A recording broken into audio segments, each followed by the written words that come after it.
சிலிர்க்க வைக்கும் உண்மை சம்பவம். பெருமாள் முன்பு திடீரென தோன்றிய கருடன். கலியுகத்துல இப்படியும் நடக்குமா?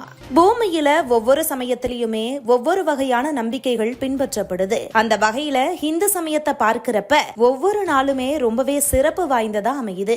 வருடத்துல வர்ற ஒவ்வொரு நாட்களுமே ஒவ்வொரு வகையான கடவுள்களை பின்பற்றி வணங்குறது, ஏதேனும் நேர்ற்றி கடன்களை செஞ்சு நமக்கு இருக்கிற தோஷங்களை நீக்கிறது அப்படின்னு பரிகாரங்கள் செஞ்சுட்டு வர்றது இருக்குது. அதிலும் குறிப்பா ஒரு சில தோஷங்களுக்கு சில குறிப்பிட்ட கோவில்களுக்கு போய் அதுக்குன்னு குறிப்பிட்ட விதிமுறைகள் படி பூஜைகள் மேற்கொள்ளப்படுறதும் உண்டு. இதே போல கோவில்கள்ல ஏற்றப்படுற விளக்குகள்ல கூட சில பரிகாரங்கள் சொல்லப்பட்டு வருது. அந்த நிலையில கடந்த ஆகஸ்ட் 9 நாக பஞ்சமி நடைபெற்றிருக்குது. அக்கு பஞ்சமி அப்படிங்கிறது பொதுவா நாக தேவதைகள் தங்களோட நாகராஜாக்களை வணங்குவாங்க அப்படின்னு சொல்லப்படுது. இந்த நிலையில இப்ப போன நாக பஞ்சமி எப்பவும் போல இல்லாம சித்தி யோகமும் ரவி யோகமும் உருவாகி இருக்குது. இத்தகைய சிறப்பு வாய்ந்த நாள்ல திருமண தடை மற்றும் குழந்தை இல்லாம இருக்கிறவங்க நாகராஜரை நினைச்சு விரதம் இருந்து வழிபட்டா அவங்களோட தோஷங்கள் எல்லாமே நீங்கி விரைவில் திருமணம் நடக்கும் அப்படின்னு, குழந்தை வரம் கிடைக்கும் அப்படின்னு சொல்லப்படுது. அது மட்டுமல்லாம பாம்பு மேல ஏதேனும் பயம் இருந்தா அவங்க இந்த நாள்ல நாகத்தை நினைச்சு வழிபடுறதால அவங்களோட பயம் நீங்கும் அப்படின்னு சொல்லப்படுது. இத்தகைய சிறப்பு வாய்ந்த நாள்ல நாகதேவதை கிட்ட யாரெல்லாம் போய் வழிபாடு மேற்கொள்றாங்களோ அவங்களோட வாழ்க்கையில சந்தோஷம் பன்மடங்காகி எந்தவித கஷ்டமுமே இல்லாம வீட்ல செல்வ செழிப்போட இருக்கிறதுக்கு வழிவகுக்கும் அப்படின்னு சொல்லப்படுது.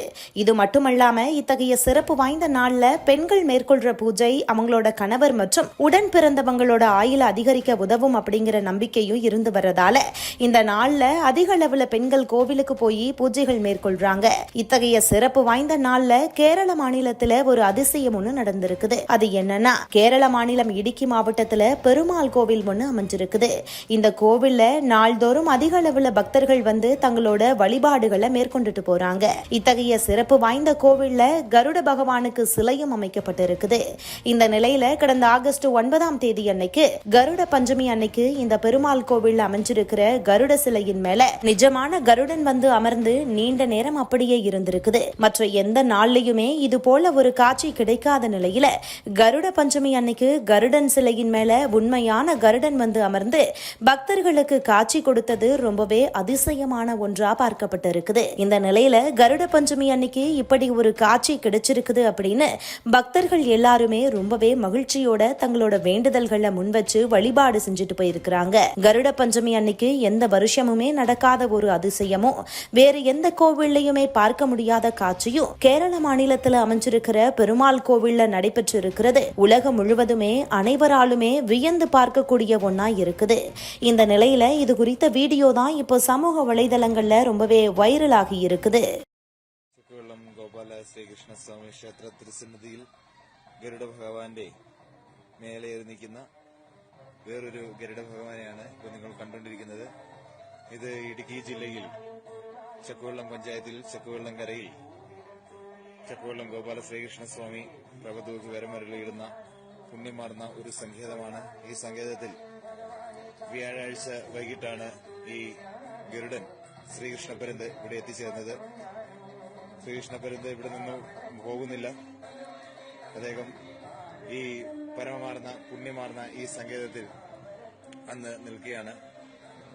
ഇദ്ദേഹം ഇവിടെ ഐശ്വര്യ ചൈതന്യ സ്വരൂപനായി ശ്രീകൃഷ്ണ ഭഗവാന്റെ തിരുസന്നിധിയിൽ വന്ന് നിൽക്കുകയാണ്.